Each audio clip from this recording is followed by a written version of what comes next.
अस्सलाम वालेकुम। कैसे हैं आप सब लोग? उम्मीद है सब लोग ठीक होंगे। तो रात को जनाब मैंने ये कपड़े निकाल लिए थे कलफ वाले। तो आज से मेरा इरादा था कि रात को मैंने सब चीज़ तैयार करके रख दी थी।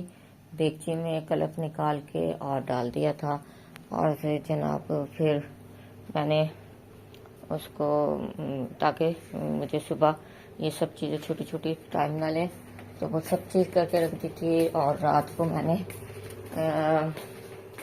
ये खुबानी, आलू बुखारा और ये इमली मैंने भिगो दी थी। अभी इनको पका रही हूँ कि गैस जाने से पहले पहले मैं इनको पका लूँ, यानी कि इतना पका लूँ कि ये नरम पड़ जाए। फिर ठंडी होंगी तो फिर इनको इनकी गुठलियाँ वगैरह जो जो चीज़ें हैं इनकी निकाल के फिर इनको पकाऊंगी मैं।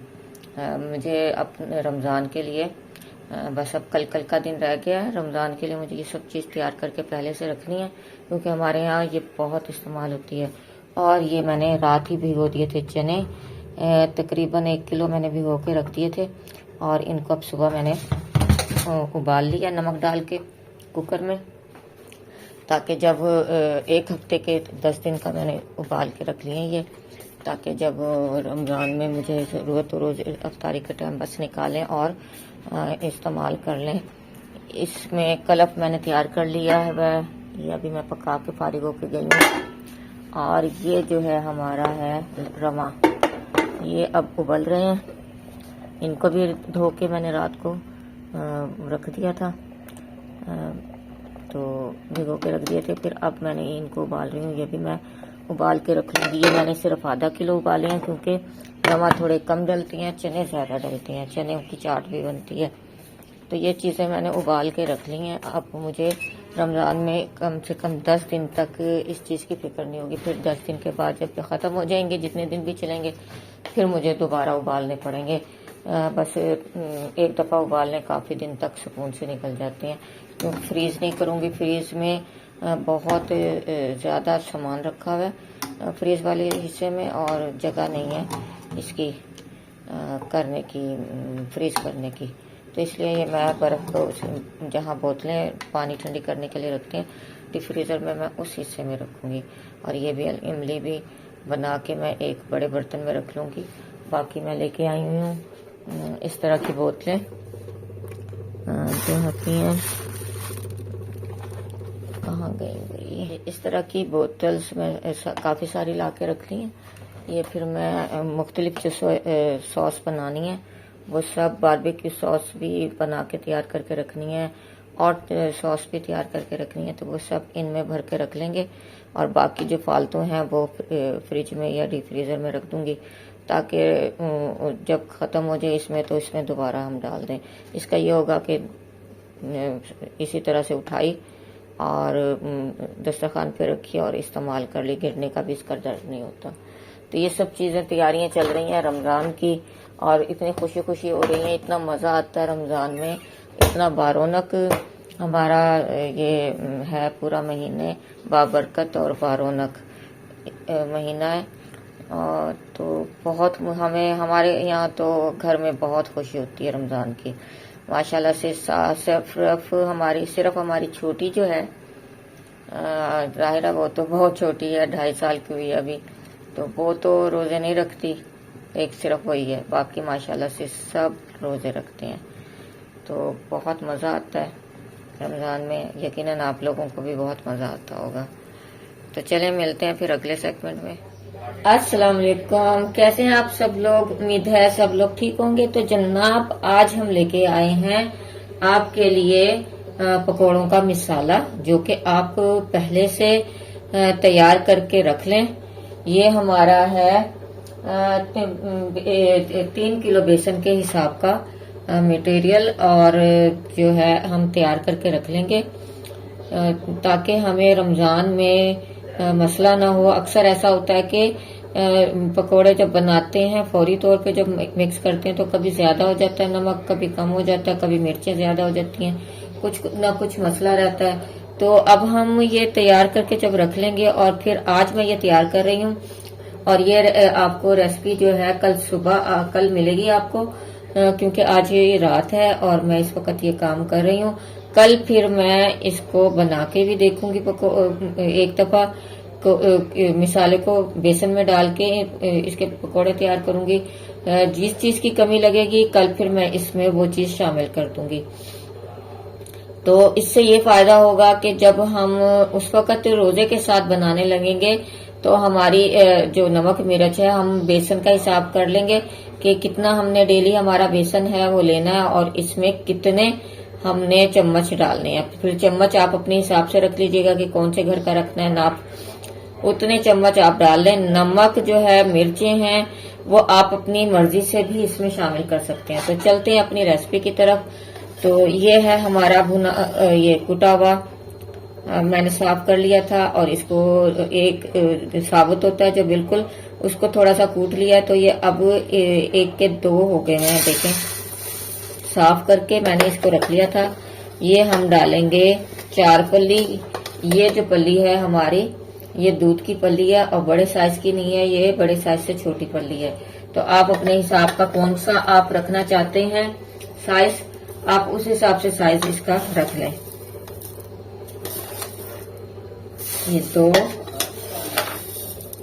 ये 3 और ये 4। ये मेरा तकरीबन ये आधा किलो के करीब था मेरा जो है। बस आप आधा किलो समझ लें इसमें, मतलब कि गया है ये। फिर जो मिर्चें हैं वो हमारी जाएंगी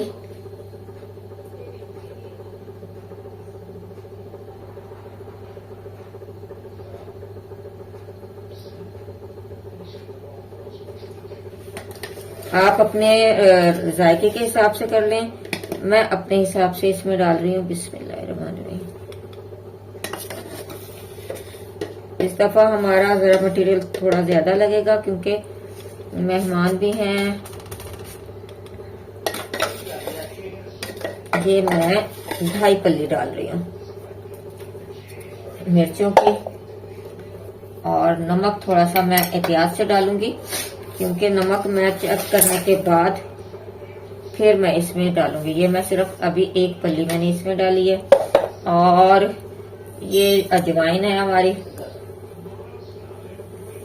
ये देखें, ये मैंने तकरीबन 1 पल्ली के करीब डाल दी है इसमें अजवाइन। और जीरा हमारा जाएगा,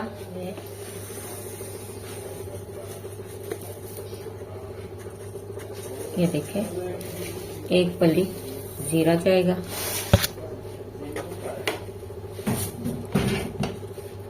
अब इनको हम कर लेंगे मिक्स। आप चाहें तो इनको दरदरा सा वो भी कर सकते हैं, ग्राइंड भी। तो अगर जो आपको चाहिए पसंद है, और इसमें आप अगर जो पसंद है आप लोगों को तो अनारदाना भी डाल सकते हैं इसमें। तो लेकिन हमारे घर में नहीं पसंद किया जाता, वो बच्चे कहते हैं कि ये जाके लगता है दांतों में चुभता है, तो वो लोग कहते हैं नहीं डाला करें, तो इसलिए मैं नहीं डालती। और मैं इसमें आप डाल सकते हैं गरम मसाला भी पिसा हुआ, तो वो फिर बहुत ज्यादा हैवी हो जाते हैं। तो रमजान में वैसे ही पकोड़े और ये चीजें बहुत खा रहे होते हैं तो फिर जलन पैदा होती है, बहुत ज्यादा वो हो जाते हैं गरम, तो वो भी मैं नहीं डालती। आप अगर डालना चाहें तो डाल सकते हैं। चाट मसाला भी डलता है, मैं वो सब चीज नहीं डालती, उससे बहुत ज्यादा हैवी हो जाती हैं। चाट मसाला आप डाल सकती हैं। ये सब चीजें मैं आपको बता रही हूँ कि सब चीजें होती हैं, लेकिन मैं चाट मसाले की जगह ये डालूंगी टाटरी थोड़ी सी, इससे ये चटपटा हो जाएगा। बस इतना ही काफी है, इसमें टाटरी ज्यादा नहीं डालने। तो बस अब इसको हम कर लेंगे मिक्स अच्छी तरह से। आप इसको चाहें तो दरदरा सा पीस भी सकते हैं, लेकिन हमारे घर में इसी तरह से पसंद किया जाता है। मैं सारे तरीके आपको बता रही हूँ, तो आपको जैसा पसंद है उस तरह से आप कर सकते हैं। और अब इसमें जाएगी हल्दी 1 कप, ये 1 पल्ली। इससे जो है पकोड़ों का कलर बहुत जबरदस्त हो जाता है। तो वरना पकौड़ों बेसन जो है वो फीका हो जाता है ये सब चीजें डालने के बाद। तो इसमें हम और भी चीजें डालते हैं जैसे बेसन में, वो मैं फिर जब कल इसका पकौड़े बनाऊंगी तो फिर मैं आपको दिखाऊंगी कि वो मतलब कि क्या क्या चीजें डलती हैं। तो चलें अब इसकी करते हैं हम मिक्सिंग। मिक्सिंग करते वक्त अपने मुंह पर या तो कपड़ा रख लें या मास्क रख लें, क्योंकि ये नाक और हलक में बहुत बुरी तरह से जाती है।